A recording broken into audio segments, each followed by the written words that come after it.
Hello friends, welcome to our channel Jobless Society. তো West Bengal police male কনস্টেবলের mains এক্সামের জন্য এবং ওয়েস্ট বেঙ্গল পিএসসির ফুড এসের জন্য খুবই গুরুত্বপূর্ণ কিছু কোয়েশ্চেন নিয়ে এলাম ইতিহাস থেকে। তো দেখা যাক কী আছে।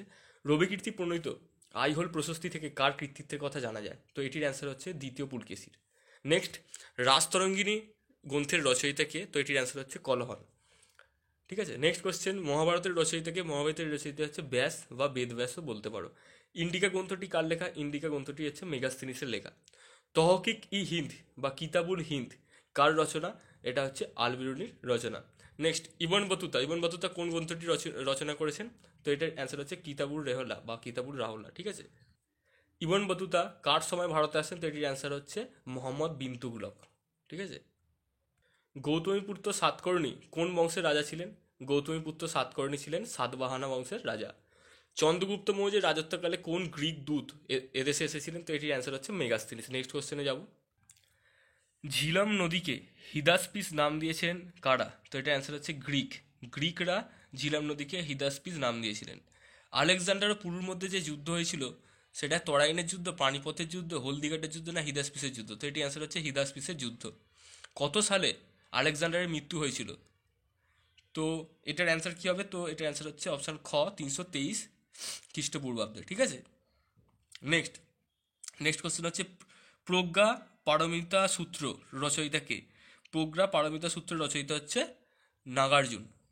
ঠিক আছে, নেক্সট কোশ্চেন, বুদ্ধচরিত। বুদ্ধচরিত কার রচনা? তো বুদ্ধচরিত রচনা করেছিলেন উপগুপ্ত। নেক্সট, দ্বিতীয় অশোক কাকে বলা হয়? দ্বিতীয় অশোক কাকে বলা হয়? তো এটির অ্যান্সার হচ্ছে কনিষ্ক। কত সালে কত সালে অশোক কলিঙ্গ আক্রমণ করেন?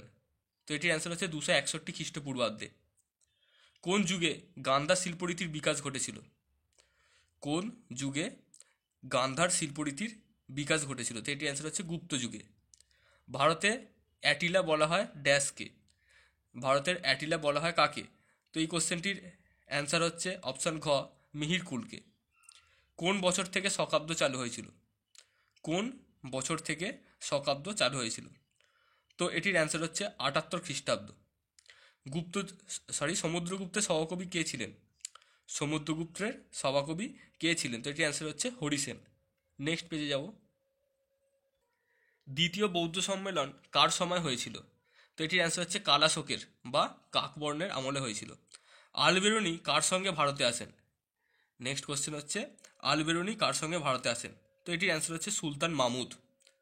সুলতান মাহমুদের সঙ্গে তিনি ভারতে আসেন। নেক্সট কোশ্চেন, বজ্রসূচি কার রচনা? বজ্রসূচি কার রচনা?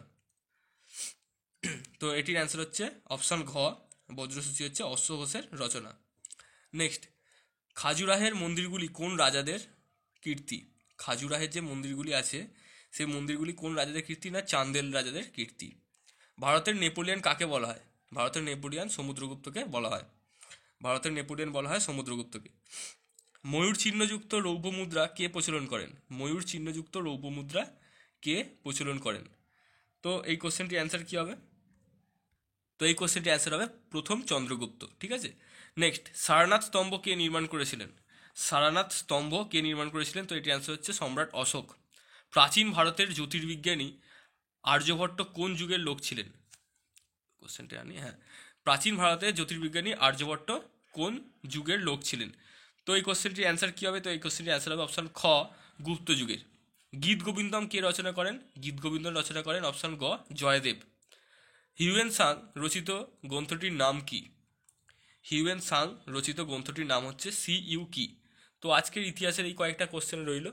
যদি ভিডিওটি ভালো লেগে থাকে লাইক শেয়ার করো। নেক্সট ভিডিওতে আরও কিছু কোশ্চেন নিয়ে আসবো। Thank you very much for watching this video. Thank you.